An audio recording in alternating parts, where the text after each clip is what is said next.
కూటమి ప్రభుత్వం జగన్మోహన్ రెడ్డి మీద లిక్కర్ స్కామ్ అనే ఒక దాన్ని పెట్టి అతన్ని నిందితుడిగా చేయడానికి కావలసిన ఆధారాలను సేకరించడం, రకరకాలుగా వైసీపీ వాళ్ళందరినీ కూడా అరెస్ట్ చేయడం చేస్తూ వస్తుంది.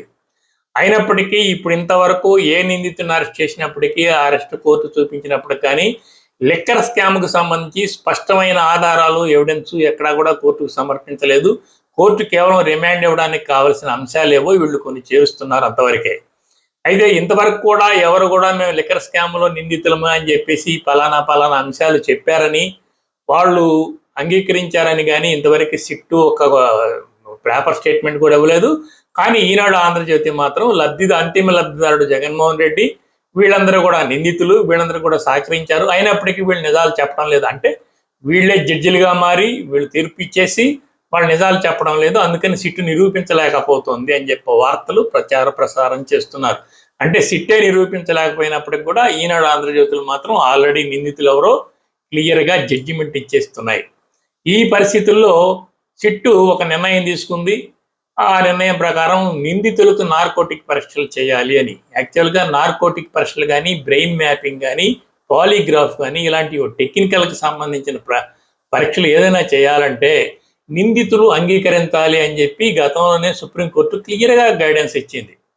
ఈ క్లియర్ గైడెన్స్ ప్రకారం నిందితులు అంగీకరించినప్పుడు ఆ పరీక్షలు చేయడానికి వీల్లేదు అని ఇస్తూ, ఇంకా నిందితులు ఒకవేళ ఈ పరీక్షలకి ఏదైనా ఒత్తిడికి లొంగి అంగీకరించినప్పటికీ ఆ పరీక్షల్లో సేకరించిన సాక్ష్యాలు కానీ, ఆధారాలు కానీ కేసులో సాక్ష్యాలుగా పరిగణించబోము అని చెప్పి సుప్రీంకోర్టు గైడెన్స్ ఇచ్చింది.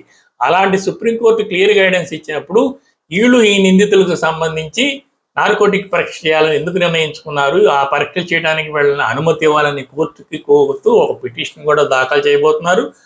ఈ రోజు దానికి సంబంధించిన వార్తలు ఈనాడు ఆంధ్రజ్యోతిలో పతాక శీర్షికలో వచ్చాయి. వాళ్ళు రాస్తున్న దాన్ని బట్టి సిట్టు అనేక రకాలైన టెక్నికల్ ఎవిడెన్సెస్ని సేకరించి ఆ టెక్నికల్ ఎవిడెన్సెస్ నిందితుల ముందు ఉంచినప్పటికి కూడా నిందితులు దాన్ని అంగీకరించడం లేదు, నిజాలు చెప్పడం లేదు అని అదేదో జగన్మోహన్ రెడ్డి వాళ్ళని చంపుతానని బెదిరించినట్టు, ఇలా చెప్తే మమ్మల్ని ఆయన బతకనిస్తాడనే వార్తలను కూడా వీళ్ళు ఆల్రెడీ ఈపాటికే రాసేశారు. అయినప్పటికీ ఇక్కడ మనం ప్రధానంగా గమనించాల్సిన అంశం ఏంటంటే, ఏ నిందితుడైనా నేరం అంగీకరించాల్సిన అవసరం లేదు.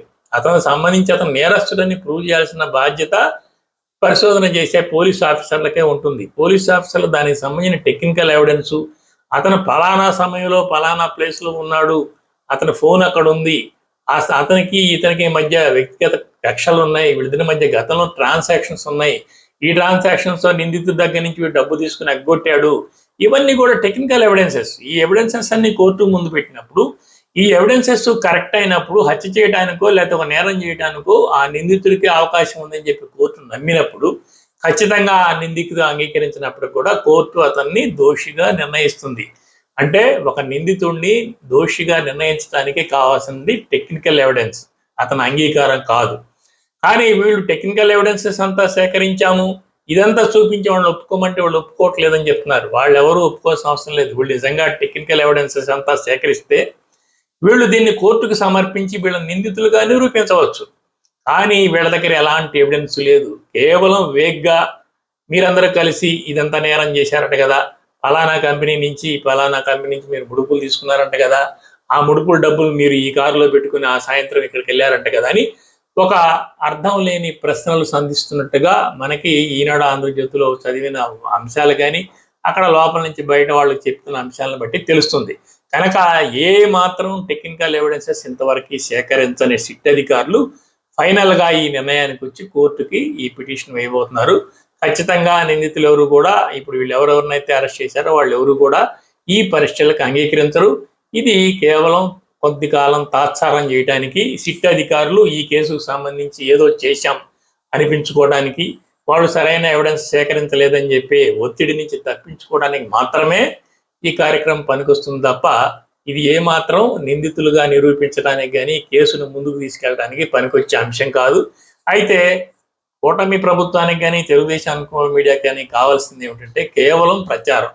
నిందితులు నేరం అంగీకరించటం లేదు కనుక ఈ టెస్ట్ పెట్టబోతున్నారని చెప్పేసి పత్రికల్లో వార్తలు వేసుకోవడం మాత్రం అవతల వాళ్ళని మరింతగా వీళ్ళు నిందితులు అయితేనే పోలీసులు ఇదంతా జరుగుతుందని సామాన్య ప్రజలను నమ్మించే ప్రయత్నంలో భాగంగా మాత్రమే జరుగుతుంది.